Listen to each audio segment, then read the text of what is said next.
everyone. I'm Milton Forrester. Welcome to my podcast. And this podcast, I've got a good friend of mine, Raj Goodman, Anand. He's a business owner. He owns a company called Native English Content Writing. And I'm really excited to have Raj on this call with me. Say hello, Raj. Hilton, thanks for having me. Good to be on. Okay, cool. Wonderful. Before I actually ask my first question, Raj, your company is a company which I think is one of the companies which is out there doing some great things. Could you explain what you actually do and how you got to this position? Of course, absolutely. So the company is called Goodman Lantern. We are a team of native English content writers, going for the last 7 years or so. And our mission is to help our customers grow faster and sell better. Over the last 7 years, we have helped a ton of B2B companies and a few high-end B2C companies to get the word out there, to increase their revenue, increase their retention, but also focusing on how to penetrate the market a bit better and to really sell their services or products faster. Um, yeah, and apart from everything else, we also are a big on the focusing on the greater good. So it's not only about making money, but also for empowering people. So we like to empower women. That it being Women's Day, it's exactly a really appropriate topic to talk about. So it's about how can we help train and actually allow women to shine, especially in the space of technology and digital and SaaS. And that's it's a space where women are not well represented. So what we do really is to empower them, train them, and actually give them opportunities. So not only it helps them, but also our customers who are very sometimes very male sort of centric, and they don't look at the opportunities to kind of have more gender balance. So the voices of women are also heard, and also brings a more neutral approach to business running. So that's what we do at Goodman Lantern, and we're very focused, as I said before, to kind of help our customers reach the goal. That's awesome, Raj. That's amazing. You talk about a gender balance. That is really important, I think, going forward in I guess after COVID and what we're going to do now around the planet. But I know your background is an engineer. How did you get to where you are now in actually content marketing and the business you're actually running? Yeah, it's actually a funny one. I studied engineering at university. I actually did AI 15 years back, research in AI. My aim was to become a video game programmer, and actually I did a lot of algorithm planning and making for video games. Uh, but as it happens, I met somebody at university who mentioned how big MySpace, which is back then the Facebook of the world, was in the US. And before they came into the UK market, I just thought I'll make a clone of it. So I spent 2 months building a clone, and I built the whole program. And then I wanted to kind of go and sell it, but I didn't know how to sell or market it. So I got a scholarship from the UK government. I did that course and realized actually marketing is really cool. It's going to be massive. Digital marketing is going to be even bigger. So let's go and do that instead. And I just got into it, and one thing led to the other. And fast forward now, 2021, I love digital marketing. I live it, I dream it, I sleep it, I eat it. And engineering background has actually helped me quite a bit in with all the skills I have from engineering, which I can put into marketing and help grow things for the company and our clients. Oh, wow. Okay, that sounds brilliant. So when it comes to video gaming, you started out in that fashion. Did you spend a lot of time playing games, or was it just on the other side of it? Did you? Yeah, well, as a kid, I loved playing video games. So all I wanted to do all my life was to play video games. But my mom was really keen that I don't play video games. So I had to find a way to to to kind of please my Asian parents equally, like get a degree so I can get something in life kind of going for myself. And a happy medium was this AI masters, which I did. Actually, it was meant to be a PhD, but I dropped out after 1 year because I wanted to make some money. I couldn't sustain that sort of lifestyle of research and not making enough money for me. So I dropped out after the first year. Did a master's in research in AI and video games. So I didn't play enough video games after that. I got so busy uh, building stuff that I kind of forgot that passion of mine. And fast forward today, I'm actually glad that I actually spend less time playing video games. I'm actually more focused on living my life and actually having a healthy balance between work and pleasure. Beautiful. That's wonderful. And I know your background. You've got around 30 employees, which is quite a large organization. And how do you actually manage that entirely? Entirely, spending your time, your family. I know you're into meditation, yoga. You look after yourself, and that life balance. How do you balance that itself? Well, I am a big believer of a work-life balance. I believe that if we don't have that, life goes by, and before we know it, it's like we are at our own funeral basically. And I don't want that to happen. I really want to. I recently read somewhere that you know plan your life in a way that when you say you're going to your own funeral, what would you hear from people then? Think in that way, then reverse engineer your life. That's a great way of living your life. So I've been thinking about this quite a bit in the last few months. And actually what I think about in that way is that our company is focused on empowering our team members to be the best version of themselves. And when that happens, what we really do is we actually allow our team members to actually grow.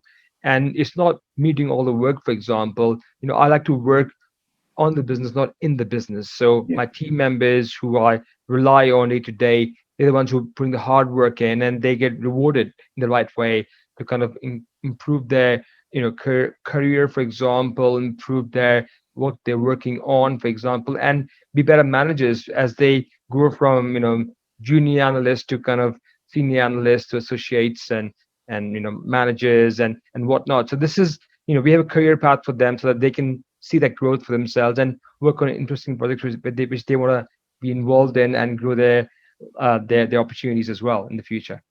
that's wonderful. And also Goodman Lantern. What would you say are some of the mistakes you've made along the way, Raj, to get to where you are now? I think it's always like life is always changing, and so is our business, so is the environment which we are in. Many a times we plan stuff and we say that's going to be the thing, but we have to have this mindset of constant improvement. I think the day we say to ourselves that this is it, that this what we have here is the best, that's the day. It's basically a lost day for us. So we really need to kind of focus on constant improvement. I think from day one, our mindset has been that we will keep um, growing and evolving and never say that this is it. We want to keep learning from our customers, our team members. And I think, like other businesses, I began the business with thinking about one area of business and I was thinking too small. Actually, as you start to build a business and grow it, sometimes people realize, like myself, that my vision was very small. Actually, I could achieve so much more if I had the right mindset. And so I have to constantly keep upping my targets because I'm actually getting there, step by step. And so uh, my learning from that has been that always think big. All challenges, whether it's a small business or big up business, is going to take you the equal amount of time anyway. You might as well aim much bigger because then the impact you make on in the world for people, helping people is much bigger as well. So aim big, and if you don't, then really is a challenge really worth your time. Beautiful. That's a wonderful answer.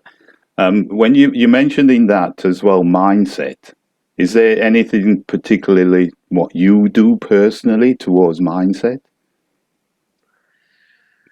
Uh, well, as I said before, the first thing which I always like to do is to make sure that I am thinking in a way that impacts people. It's not only Yeah. about myself, it's about the ecosystem where I belong to.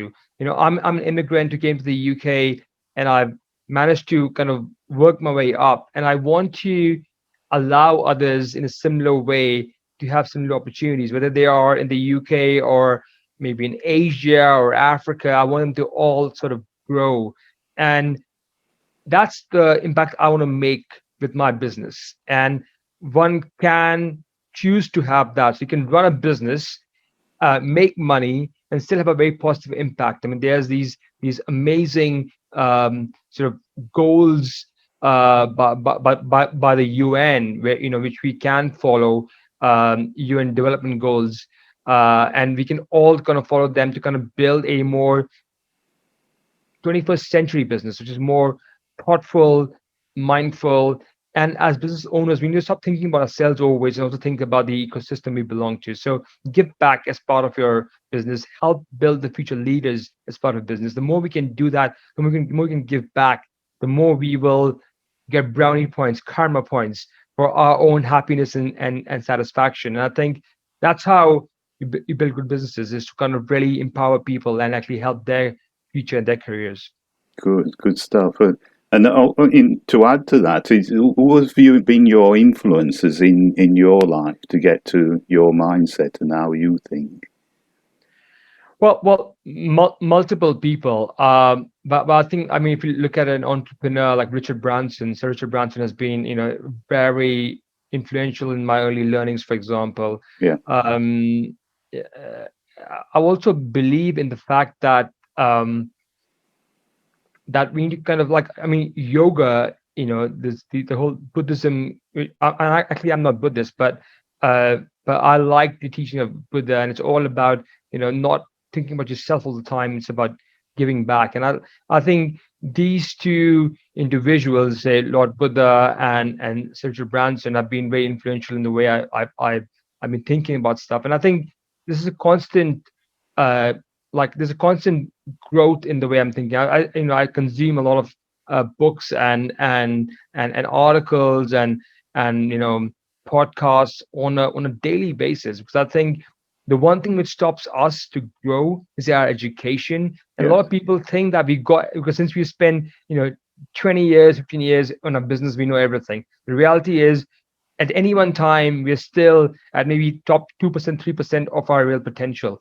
We really can do so much more, and the only way we can do that is to unleash the opportunities through educating ourselves about how others have done it, and replicating some of those things in our lives as well. So, um, education and really learning all the time, that kind of mindset is super important to kind of get to the destination we want to get at. beautiful. That's great philosophy. And I want to take you back to 2007, where you say here you're you won the Businessweek Europe's Young Entrepreneur. Could you explain them what that was and your experience there? Yeah, so at that point, I was running a business called Quick, which was a social media software, the white label software, so people, companies, and organizations could talk to their customers and engage with them and learn about stuff which they want to learn from them.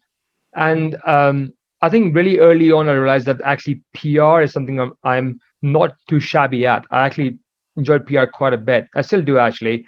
And so I've started to message people around, like, listen, I'm this 23, 24-year old. I'm doing this thing. I've actually said no to a banking role to kind of start my own business and raise money from it. So I love what I do, and my passion is to get everyone to go digital. And back then, it was still like in the early stages of digital marketing and digital media. Fast forward today, obviously it's massive. But um, back then, I kind of sent out a few opportunities, like some press releases, and I got one person saying, "Listen, why don't you apply for this amazing award?" So I did that. Bizarrely enough, I got it, and I was like, "Wow, this is awesome, brilliant!" So that was really helpful to kind of get the word out there. We got a lot of opportunities from that, for example. But most importantly, I think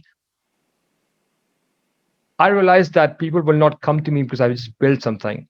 You have to get out there and actively market yourself, market your product, market your service, because just because you built it, people won't come to you. You have Yeah. to actively sell it.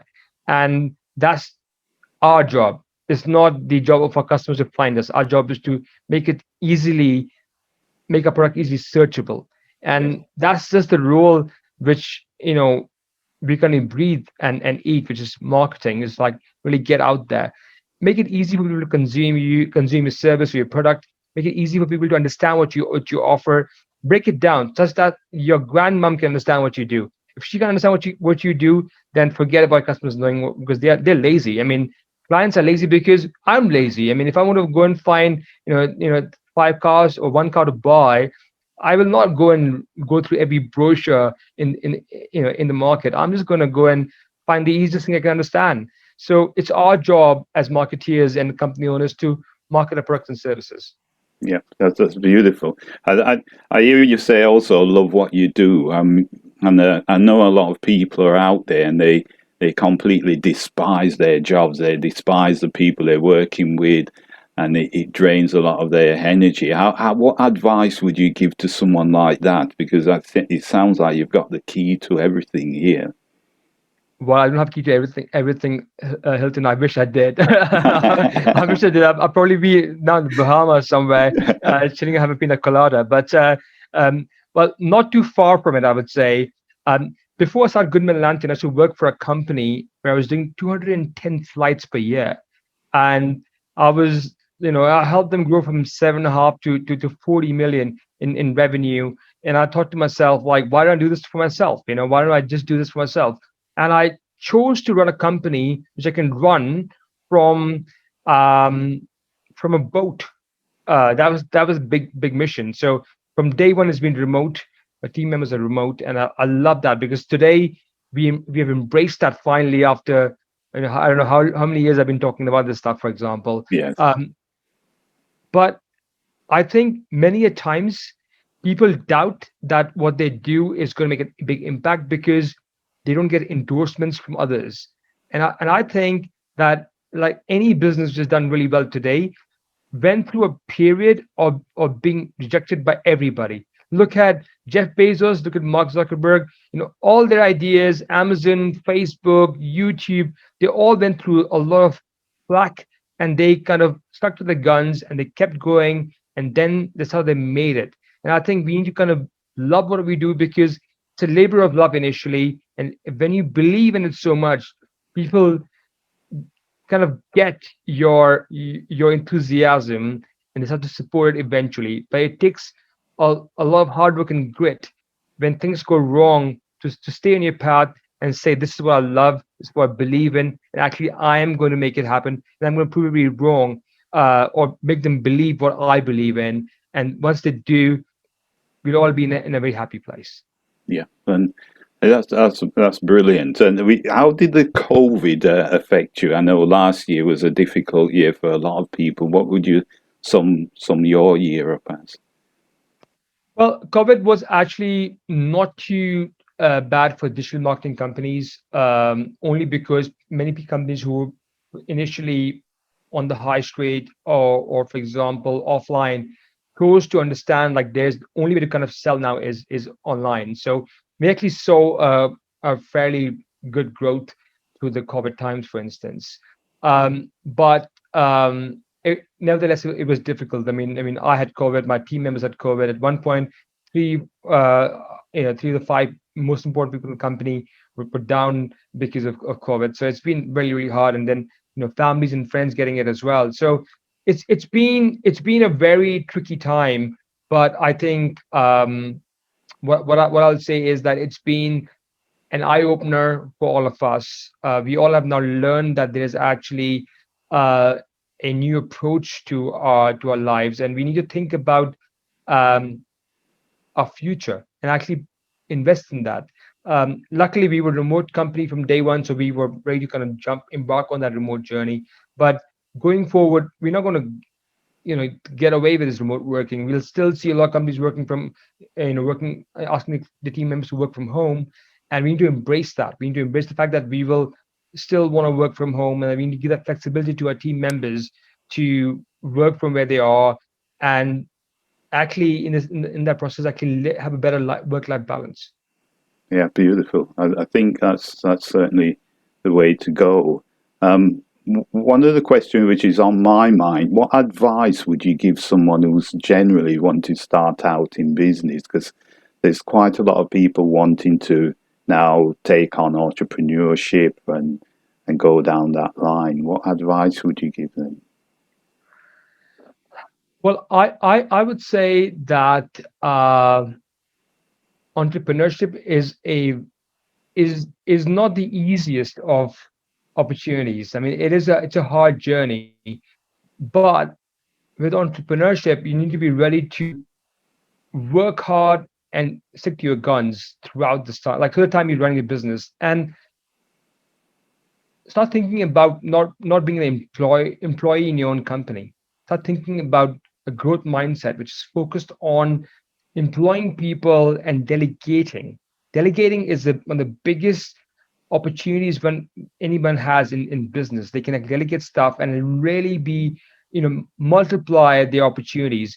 Initially, when you bring people in, they will at best be 80% of your capacity, what you can do for the company. But the mindset really is to multiply the effect, get good team members. That's pretty much the single fundamental thing which I have experienced is if you have good team members who are motivated, who are driven, they will help you achieve the success which you want to achieve. So empower team members, give them what you can give them to kind of grow. Because if they are growing and they are learning stuff, those learnings will come to your company, and actually you will see the growth with them. So invest in team members, empower team members, and delegate. Don't work in the business, work on the business. Yeah, great, great. You mentioned team members, and it's something which, for me, a question for me personally, because I found that in my entrepreneurship, a lot of the times it was like befriending people and not letting them go if they don't fit in your company. How do you Yeah. deal with that particular area itself? Uh, well, I think many a times it it is a balance, and I think when you are transparent with the team members, especially the managers of your company, they understand the value which you require for them to have to run your company for you. um, I think it's good to have a very clear objective with them. First of all, I think all companies should have their own core values, which are clearly articulated on the website. For example, these are my core values, these are the company's core values, and we want you to have these core values. So you need to find people who fit those core values. Number two is the managers have a very clear discussion about the revenue targets you have, for example, the company. And it's a joint effort of the managers and yourself, the sales team. It's not that you, the company owner, is responsible to make those bits of revenue. It's a joint effort. I think when everybody's responsible and equally take ownership of the opportunities, then it becomes easier to achieve the success you want to have. Right. So I think transparency and opportunities of growth only happen when uh, we are actually being totally honest with our team members. And when that kind of mindset comes into place, team members push the company to progress further. One more thing I remember right now is about rocket fuel. It's a book I read recently Yeah. about a integrator and visionary, and I think all of us should have that kind of COO or integrator in the company Yeah. who complements the visionary to kind of achieve those goals we have as individuals. Yeah, yeah, I can understand that, and also to mention your what you actually do: content marketing, content writing, and personal branding. Could you explain those three items? What is the difference for each one? Yeah, absolutely. So, I mean, just to give you a general overview of what we do, we are in the space of content. Content for two different purposes: storytelling and then SEO, Yeah. both of which are easy to attract opportunities. It could be customers, could be team members, could be partnership opportunities. And so, I mean, as I mentioned before, I helped a company in the past to grow from 7.5 to 40 million, and that's based on good storytelling. We are all in the space of selling our services, our products, for example, but people buy because they resonate with the company they want to buy from. Yes. People first emotionally buy the service or product, then they rationalize it with numbers. So if you can tell a story which resonates with them, actually really helps to grow and really improve your ability. So we help our clients with three different areas. First is strategy, and just to help with the strategy of marketing, digital marketing, content. Number two is uh, the delivery of it. So actually execution. So actually, like, how do you execute that on content creation? Whether you need social media content, or you Yeah. need blog writing, or need ebook writing, book writing. You need a storytelling piece like a big large article. We do those different bits, and we kind of execute that and build that. And then it's distribution. So Yeah. after you've done all these different things, how do you get out there to get your customer on board? And so that is how we work, and we there's basically sales funnel in place where we get the customers to we get potential customers to come in. It's a big funnel out there. We put opportunities here.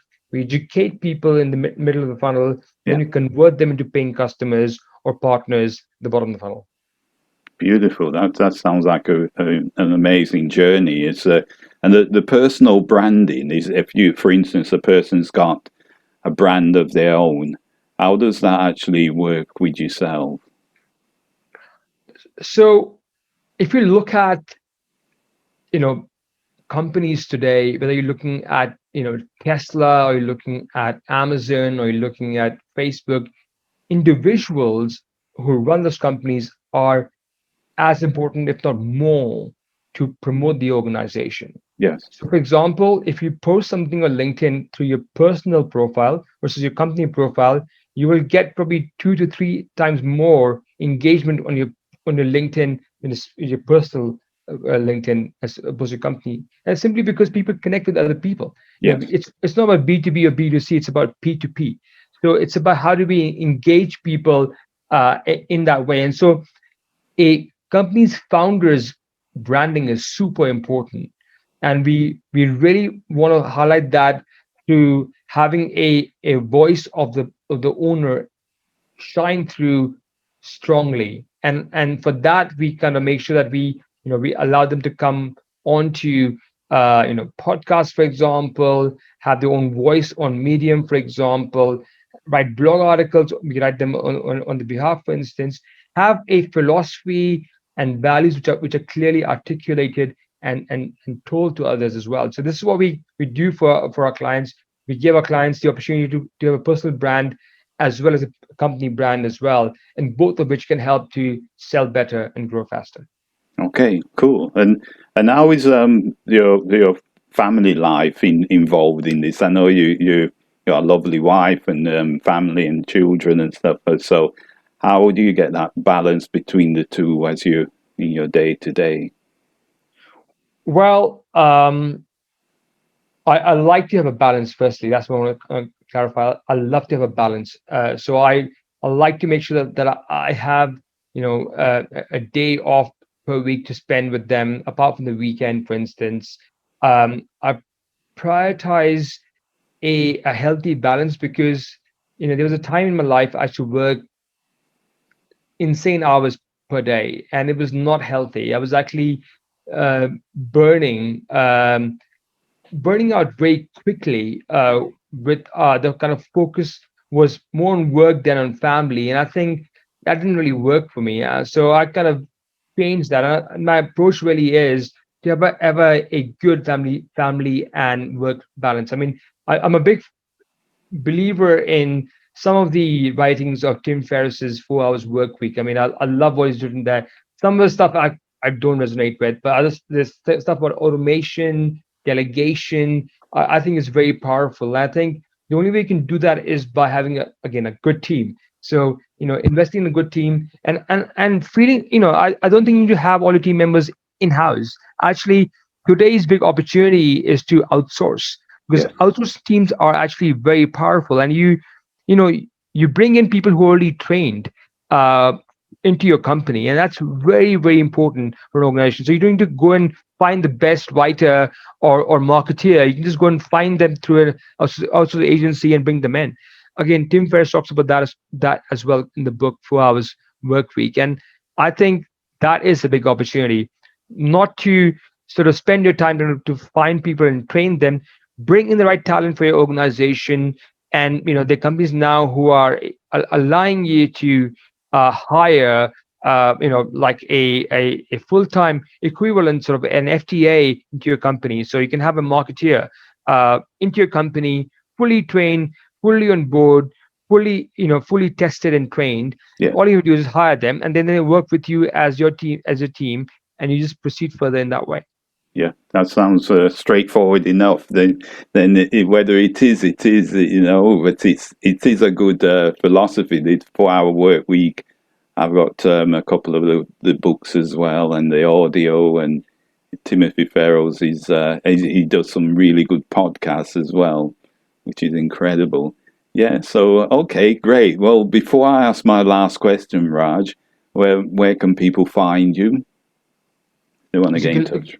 Yeah. well, absolutely. So if you look me up on LinkedIn, I'm Raj Goodman Anand. Yeah, if you find me there, add me as a connection and drop me a line. I'd love to hear from people. So please do get in touch. Or you can find our website, Google Goodman Lantern, and hopefully it should be the first link on Google. And yeah, drop us a line. Okay, great.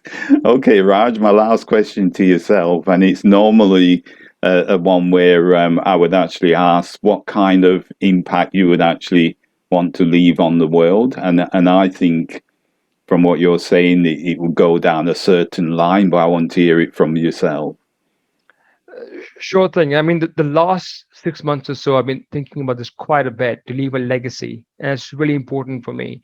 And as I mentioned, Goodman Lantern is built not to just make money for myself. It is to empower people, and I'm really focused at the moment to empower women, people of color, because there is a sort of stigma against them, especially in digital marketing technology side as well. And I'm really keen that we can make a difference. So we are actually training people, getting them into the workforce, bring them online, for instance, and making them ready to become a great workforce for themselves, to work remotely, but also to make an income for their families and themselves. So my legacy hopefully will be that I'll be the person who's thought about the ecosystem as a whole, and get this opportunity for people who are not perhaps as fortunate like us in the UK or US or Europe, but actually maybe even overseas as well, and can still work for companies in countries which are maybe in the West, for instance, where they can get a fair salary. So I'm working hard on it, Hilton, and hopefully in not so far future you'll hear me doing something more in line with this and making an impact. Awesome. I'm sure I will from your philosophy and the things what you're doing, Raj. Well, thank you for your time today, Raj. And I just want to say, really and utterly, there's a lot of nuggets for the next entrepreneurs to actually listen to and take notes with, it, really, from this podcast. So thanks for your time today. Thank you, Hilton, for the opportunity. I really appreciate it. Okay. Thanks. Bye.